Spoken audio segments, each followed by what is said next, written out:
Hello everyone, my name is Sin Furyheart and I am here to talk about an amazing Vita game that became a memorable and amazing experience for me. That game is called Freedom Wars. 本日のご予定をご連絡いたします。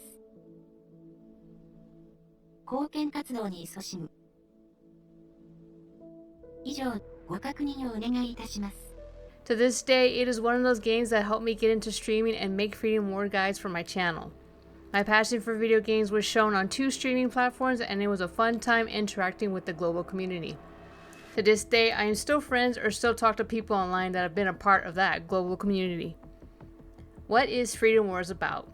Originally launched on the PlayStation Vita back in 2014. It was developed by Dimps, Shift Incorporation, and Japan Studio. Freedom Wars is considered a monster hunting action game with features unlike any other action hunting game out there.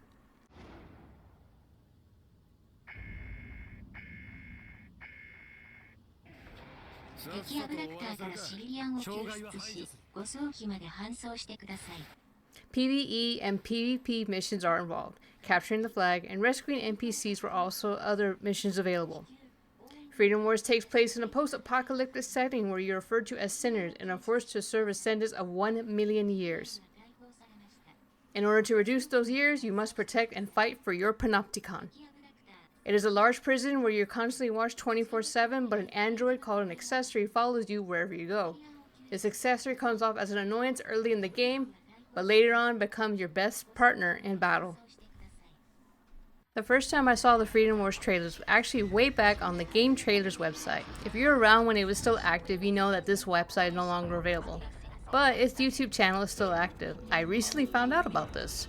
Anyways, this trailer still gets me emotional every time I watch it. This cinematic trailer immediately got me hooked. I wanted to know more, and I wanted to know what this world was like. Being a huge fan of the God Eater games, I knew I would like this game.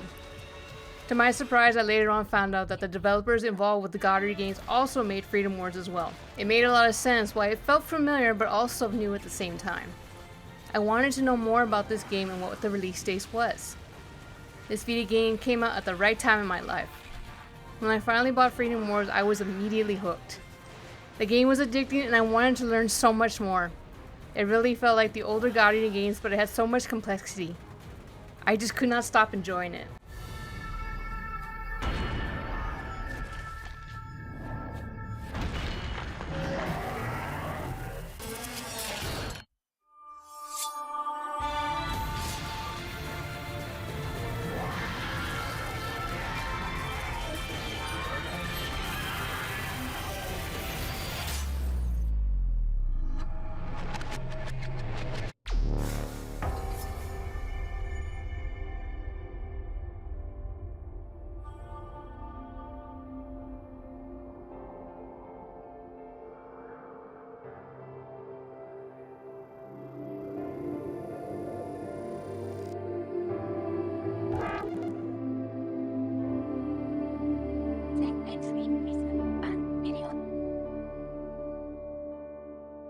Coming with 2014.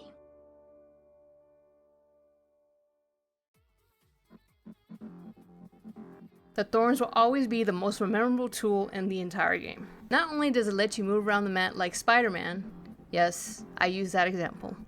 I really can't think of any other example to use. The Thorns also acted as a strong rope to take down Abductors. But that wasn't all. There are 3 different Thorn types with different ways of using them. The Red Thorn can be equipped for tanks or DPS players, and is very useful to lay traps and bind Abductors. These mechanical beasts are what you are fighting often and destroy them for their parts. The White Thorn is used for increasing defense for your team, and the last one is the Green Thorn. It is used for healing your party members. You can already imagine how players can tell what roles everyone did just by looking at the thorns that they have equipped. My first action hunting game was God Eater Burst on the PSP.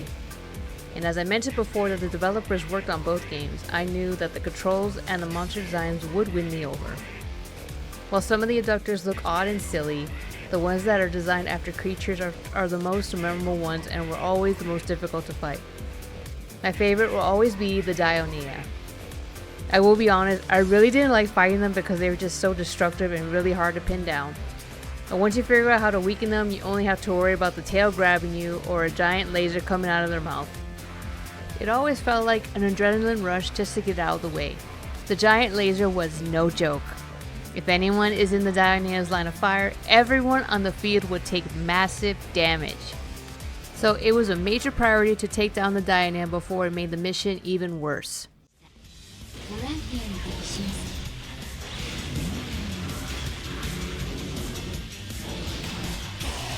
敵アブダクター損壊率 70%。あと少しで撃破できます。どうだ。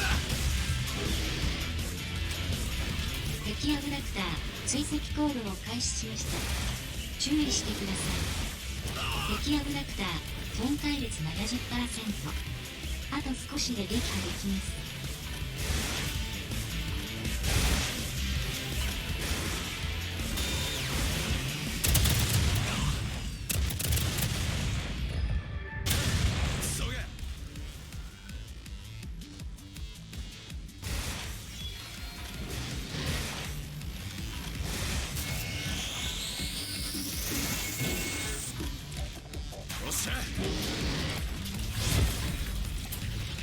よし。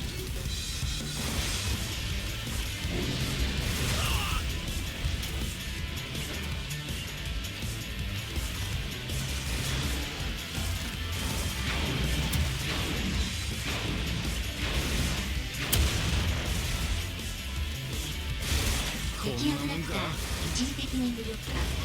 追撃を提案します。見せてや。こんなもんか。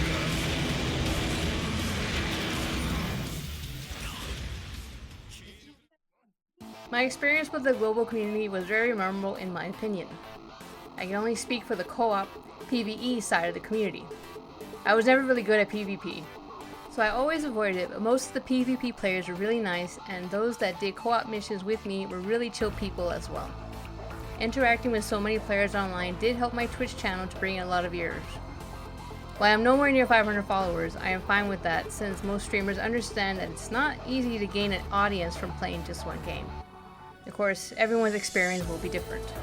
My online friends and I continued to play until the server shut down completely on December 24th, 2021. It was a sad day for us all, but we knew this was destined to happen since other multiplayer servers have been shut down in the past. When doing the rough draft for the script, I would have ended this video in a sad way, but due to the recent announcement of Freedom Wars Remaster coming back, I am glad that I do not have to sound sad, but instead excited to play this game one more time. If you've been following my channel, I did make a video expressing my thoughts about this unexpected announcement and the changes that will happen in this remastered version. I do plan to go over any changes that are made in the remastered version. If I find any noticeable changes from the original, I will let you know. They already mentioned in an interview that global Panopticons will no longer be available, and I am really hoping they don't change too much. The devs also mentioned that they do have plans for a sequel since the story did end on a cliffhanger. We shall see next year.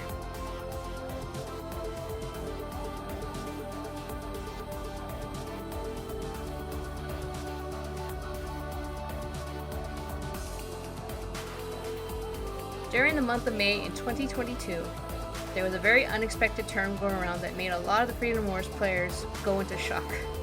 It was called Project Shaz. Let me explain to you why this is so important. Shaz is actually a term used in the game's lore of Freedom Wars. There is one character by the name of Matthias Leo Bruno, at least I think that's how you say his name, and he always says Shaz. I consider it a slang word that is similar to hell yeah or ya bye. You can also use these words, Shaz yeah, as one of the default messages used in the online lobbies. Now that you understand why this rare term was seen on Twitter, it makes sense as to why myself and my online friends were in shock to see that floating around online. Project Shaz is being worked on by the original developers of Freedom Wars. They explained in an interview that they plan to make a spiritual successor to Freedom Wars since Sony still has a vice grip on the intellectual property. At the time when I used Google Translate to read this article, my friends and I were very happy to hear this. We all know it would take a long time for them to make this game. Their first goal right now is working on Project Jabberwocky. It is meant to be the spiritual successor to Patapon. I'm happy to say that they have smashed their goal on Kickstarter and are already working on it. After that, Project Shaz is more than likely to be the next project they work on. But as of right now, I do not know anymore. I want to assume that Project Shaz may be on hold due to the remastered version coming out. But after that, I really don't know what Sony plans to do, or what the developers have in mind. I know the developers working on the remastered version have mentioned they have already made plans for a sequel. This is pretty much all the information that I know at this time. I am hoping we get more news of what will happen to Project Shaz. The concept artwork and the idea they want to work with sound fascinating to me. Thank you all for watching this video. I did my best to share as much information about Freedom Wars based on my own experience and researching as much as possible. I am looking forward to the remastered version next year. It is very exciting to play this game one more time with my online friends. There are plans for my YouTube channel to make more videos for Freedom Wars next year. I am aware that some of the new audience may not be impressed by this super niche game, and that's fine by me. This game did come out back in 2014, so don't expect high-end graphics even if it's on PC or modern-day consoles. I am also aware that Monster Hunter Wilds comes out the month after Freedom Wars is released. Freedom Wars will never outbeat Monster Hunter in terms of sales, but Freedom Wars will forever be a unique action hunting game experience in my opinion. Take care everyone. I'll see you later.